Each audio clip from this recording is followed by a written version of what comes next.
Good morning, grade 8. Before we start our learning activity, please prepare your science book and your science notebook. Anak-anak, sebelum kita mulai mata pelajaran kita hari ini, mata pelajaran IPA, anak-anak persiapkan buku IPA terpadunya terlebih dahulu dan buku catatannya, ya.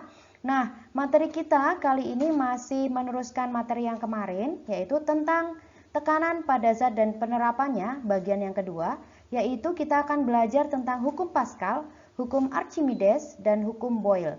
Materi tersebut ada di halaman 229 buku IPA terpadu kelas 8. Anak-anak, simak video pembelajaran dari awal pertengahan sampai akhir supaya materi dapat tersampaikan dengan baik. Pertama, kita akan belajar tentang hukum Pascal. Hukum Pascal adalah gaya yang bekerja pada suatu zat cair dalam ruang tertutup. Tekanannya diteruskan oleh zat cair tersebut ke segala arah dengan sama besar. Secara umum, rumus hukum Pascal anak-anak dapat lihat yaitu F1 per A1 sama dengan F2 per A2. Ingat, 1 Pascal atau PA disingkat ya, sama dengan 1 Newton per meter persegi. Oke, keterangannya memang bisa tulis di bawahnya. Dengan F1 adalah gaya yang bekerja pada penghisap 1. Kemudian F2 adalah gaya yang bekerja pada penghisap 2. Satuannya sama-sama Newton ya anak-anak. Kemudian A1 adalah luas penampang penghisap 1, satuannya meter kuadrat, dan A2 adalah luas penampang penghisap 2, satunya meter kuadrat. Nah, alat-alat yang bekerja berdasarkan hukum Pascal adalah yang pertama dongkrak hidrolik, mesin pengangkat mobil hidrolik, kempa hidrolik, elevator hidrolik, dan rem hidrolik.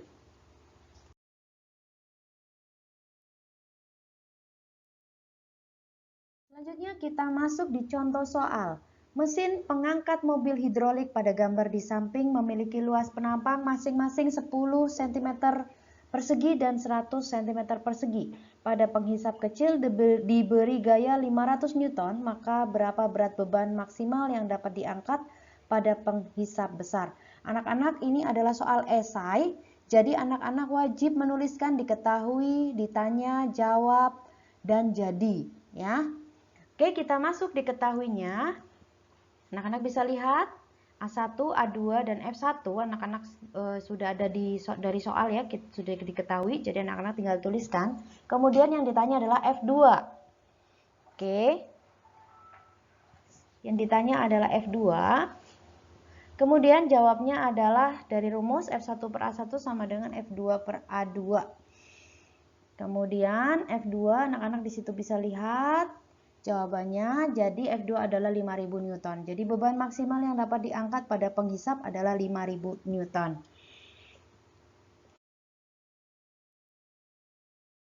Selanjutnya adalah hukum Archimedes. Suatu benda yang dicelupkan ke dalam zat cair akan mendapat gaya ke atas yang besarnya sama dengan berat zat cair yang dipindahkan benda tersebut. Fa sama dengan rho GV. Nah, Fa itu adalah gaya ke atas atau gaya apung, satuannya Newton. V itu adalah volume zat cair yang dipindahkan atau volume benda yang tercelup. Rho adalah massa jenis zat cair, kilogram per meter kubik. G itu adalah konstanta gravitasi, satuannya meter per second kuadrat. Nah, selanjutnya kita akan belajar tentang tenggelam, terapung, dan melayang. Nah, anak-anak bisa lihat gambarnya, benda yang terapung, benda yang melayang, dan benda yang tenggelam. Tenggelam, massa jenis benda lebih besar dari massa jenis zat cair ya. Karena itu benda tersebut tenggelam. Anak-anak lihat gambarnya di sebelah kanan sendiri ya, yang bendanya di bawah tenggelam. Nah, kalau tenggelam itu berarti nempel, gambarnya itu nempel di permukaan yang paling bawah ya. Kemudian terapung. Terapung itu adalah massa jenis benda lebih kecil dari massa jenis zat cair. Nah, kalau terapung itu adalah di sebelah kiri sendiri ya. Kalau terapung itu dia pasti ada permukaan dari benda yang terlihat dari permukaan air ya, agak sedikit menonjol ya. Kemudian untuk melayang, nah melayang itu adalah massa jenis benda sama dengan massa jenis zat cair ya. Gambarnya adalah yang di tengah.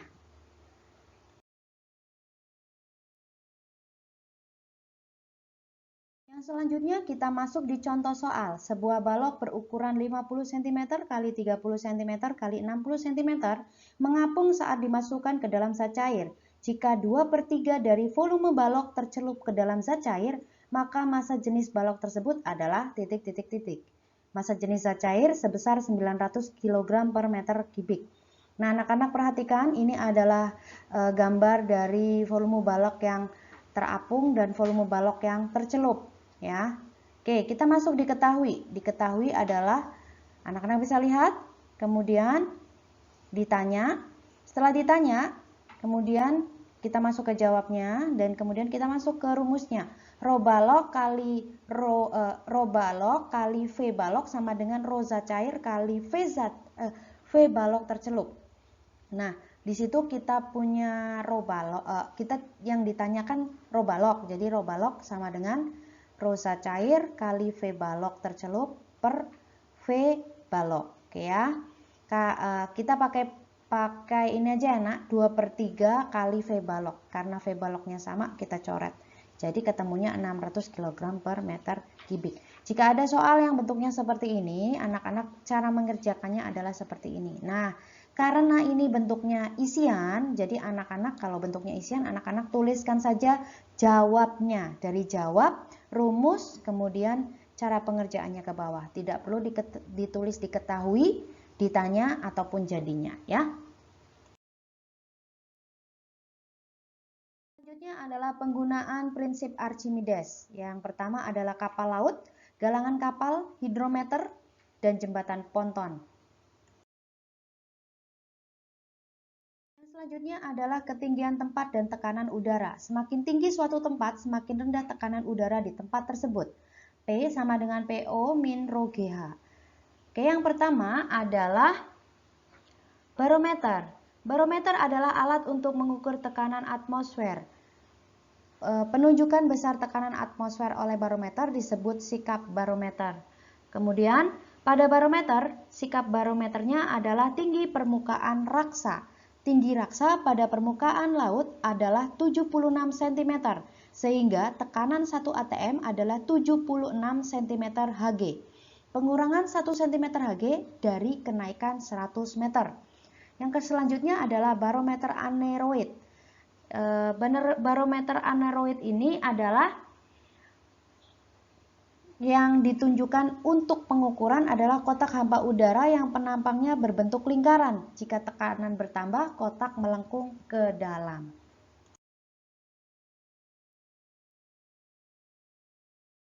Yang selanjutnya adalah manometer.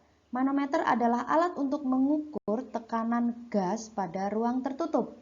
Ada 3 macam manometer, yaitu manometer raksa terbuka, manometer raksa tertutup, dan manometer logam. Manometer raksa terbuka digunakan untuk mengukur tekanan gas sebesar sekitar 1 atm, sedangkan manometer raksa tertutup digunakan untuk mengukur tekanan gas di atas 1 atm. Manometer logam digunakan untuk mengukur tekanan gas yang sangat tinggi. Contohnya adalah manometer Schaefer-Bedenberg, Bourdon, dan Pegas. Selanjutnya adalah contoh soal. Kota Ambarawa berada pada ketinggian 500 meter dari permukaan laut, maka tekanan udara di kota tersebut adalah titik. Nah, jawabannya kita masuk di tadi ya, rumus yang tadi kita sudah tahu.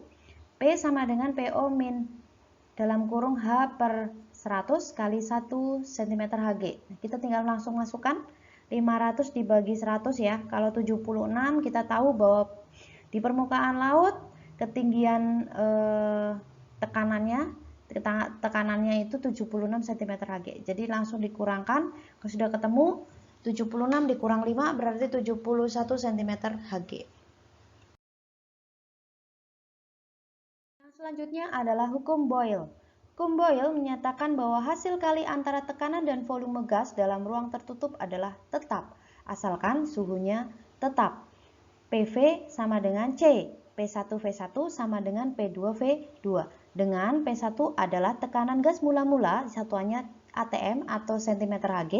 P2 tekanan setelah diubah, satuannya itu adalah atm atau cm Hg. Dan V1, V2 itu adalah, kalau V1 volume gas mula-mula, V2 volume gas setelah diubah. Satuannya sama meter kuadrat atau bisa juga cm pangkat 3. Sedangkan C adalah konstanta atau ketetapan. Nah, hukum Boyle berlaku jika suhu tetap tetapi tekanan dan volume berubah. Massa gas tetap, tidak ada kebocoran gas. Yang ketiga adalah gas tidak jenuh. Yang keempat, tidak terjadi reaksi kimia di dalam ruangan. Selanjutnya adalah anak-anak perhatikan contoh soalnya. Ruang tertutup yang volumenya 0,2 meter pangkat 3 berisi gas dengan tekanan 60.000 Pascal. Berapakah volume gas jika tekanannya dijadikan 80.000 Pascal? Nah, anak-anak ini adalah soal esai ya. Oke, jadi kita tulis diketahui, ditanya dan jawab kemudian jadi. Nah, diketahui di situ bisa ditulis ya P1 60 P1 itu P mula-mula ya. 60.000 Pascal, kemudian P2-nya volume tekanan yang kemudian ya 80.000 Pascal, kemudian V1 adalah volume mula-mula, kemudian yang ditanyakan adalah V akhirnya berapa? P1 V1 sama dengan P2 V2. Sudah diketahui semua, V2 sama dengan 1,5 meter pangkat 3. Jadi volume gas menjadi 1,5 meter pangkat 3. Selanjutnya adalah alat yang menggunakan prinsip kerja hukum Boyle, diantaranya manometer tertutup. Manometer tertutup bekerja berdasarkan hukum Boyle dan hukum pertama hidrostatik. Kemudian ada pompa udara. Pompa udara ini ada berbagai macam, yaitu pompa tekan udara, pompa isap udara, pompa air. Pompa air itu ada pompa isap dan pompa tekan. Kemudian ada pipet tetes dan alat suntik.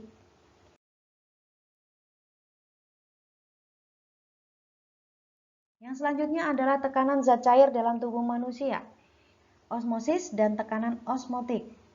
Oke, osmosis adalah suatu istilah yang digunakan untuk menjelaskan difusi suatu pelarut atau solvent melalui membran semi-permeable. Difusi suatu pelarut melalui membran semi-permeable di mana zat larut tidak terbawa. Nah, biasanya prosesnya dari larutan yang encer ke yang pekat. Kemudian yang selanjutnya adalah osmosis dalam tubuh manusia. Laju keluar molekul yang keluar masuk sel harus tepat sama atau larutannya biasanya isotonik. Anak-anak bisa lihat gambarnya pada saat peristiwa osmosis ya. Anak-anak bisa lihat, dan satu lagi pada saat tekanan osmosis dalam tubuh manusia.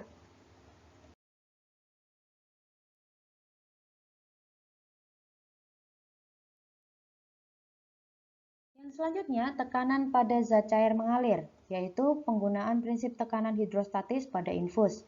Kemudian tekanan dan aliran dalam tubuh. Ya, air mengalir dari tekanan yang lebih tinggi ke tekanan yang lebih rendah, dari aorta ke tekanan yang lebih rendah di tubuh.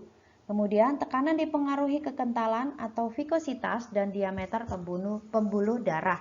Anak-anak bisa lihat gambarnya ya.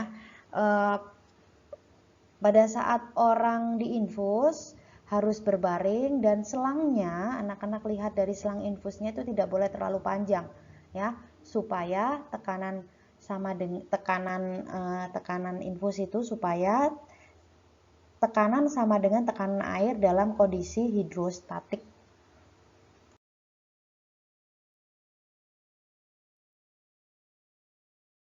Yang selanjutnya adalah interaksi darah dengan paru-paru.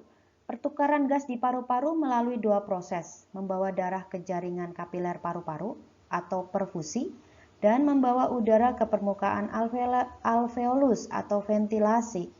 Kemudian O2 dan CO2 dipindahkan ke dalam dan keluar darah melalui difusi. Yang selanjutnya adalah kerja jantung. Pada setiap periode kedua ventrikel jantung memompa darah sama banyak. Tekanan di kedua pompa jantung tidak sama. Pada sistem pulmonal atau paru-paru lebih rendah dibandingkan sistemik tubuh. Air dan garam mineral pada tumbuhan. Air dan garam mineral dari tanah masuk ke epidermis akar dengan cara difusi dan osmosis. Air dari akar dapat mencapai batang sehingga daun karena adanya kapilaritas. Nah, anak-anak, hari ini kita sudah belajar tentang hukum Pascal, hukum Archimedes, ketinggian tempat dan tekanan udara, hukum Boyle, tekanan zat cair pada tubuh manusia, interaksi darah dengan paru-paru, kerja jantung, transportasi air dan garam mineral pada tumbuhan. Oke, karena sudah selesai materinya, maka kita akan masuk di tugas IPA. Nah, kerjakan di buku latihan IPA ya, latihan ulangan bab 8. Yang pertama, pilihan ganda nomor 3, 7, dan 9, halaman 253 sampai 254. Anak-anak tulis caranya, ya, ditulis dari jawab, kemudian rumus, ya, tapi yang diketahui ditanya dan jadinya tidak usah ditulis. Jadi cuma jawabnya aja dan rumusnya. Ya, kemudian yang kedua, jawablah nomor 2, halaman 255. Nah, kalau yang nomor 2 ini ditulis lengkap, diketahui, ditanya, jawab, dan jadi. Karena soalnya adalah soal esai. Oke ya, itu saja anak-anak pembelajaran IPA kita kali ini. Anak-anak kerjakan tugas dengan penuh semangat, dengan sungguh-sungguh. Selamat belajar, Tuhan Yesus memberkati.